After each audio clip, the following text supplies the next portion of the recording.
مسئلہ فلسطین کو عام طور پر حالات حاضرہ میں ایک قومی اور سیاسی مسئلے کے طور پر دیکھا جاتا ہے، جہاں بظاہر دو قومیں یعنی عرب اور اسرائیل ایک مخصوص علاقے پر اپنی حاکمیت کا دعویٰ کرتے نظر آتے ہیں، لیکن اس مسئلے کا تعلق دراصل تاریخ اور آسمانی کتابوں سے جڑا ہے، جو اپنے 1000 سالہ تاریخ میں ظلم و بربریت، ناانصافی، امید، روحانیت اور سیاست کی داستان بیان کرتی ہے۔ ملک شام کے جنوب مغربی علاقوں کو فلسطین کہتے ہیں، جو بحیرروم کے ساحل پر واقع ہے۔ فلسطین کی تہذیب دنیا کے قدیم ترین تہذیبوں میں شمار ہوتی ہے۔ تحقیق کے مطابق 11,000 سال پہلے جہاں سب سے پہلے انسان نے زمین سے فصل اگانے اور جہاں پہلی مرتبہ انسان بستی بنا کر رہنے لگے، وہ سرزمین فلسطین ہی تھی۔ فلسطین یعنی ارض یہود و نصارہ کی مقدس کتابوں میں سرزمین موت کہا گیا ہے۔ یہودیوں کے مطابق یہاں 3,000 سال پہلے حضرت موسیٰ علیہ السلام بنی اسرائیل کے ساتھ آباد ہوئے،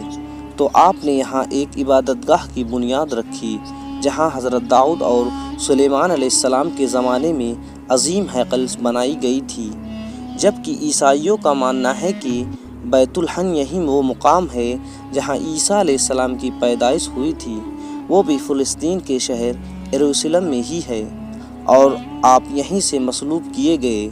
جبکہ اسلام کی بات کریں تو قرآن مجید میں اسے پاک صاف سرزمین اور بابرکت مقام کہا گیا ہے،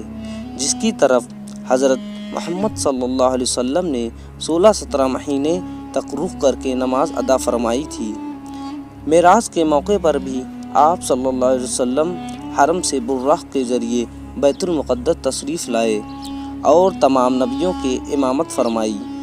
لہٰذا بیت المقدس کو مسجد حرام اور مسجد نبوی کے بعد تیسرا حرم قرار دیا گیا ہے۔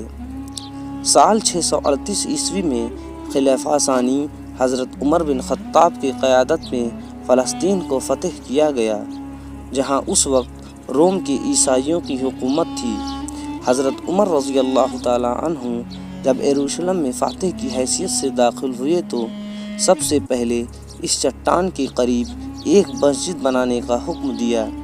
جہاں نبی کریم صلی اللہ علیہ وسلم سفر معراج پر تشریف لے گئے تھے،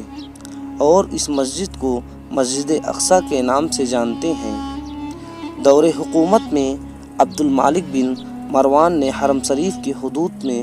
الصخرہ کی تعمیر کی، جسے الاقصی کے قریب ہی بنایا گیا تھا۔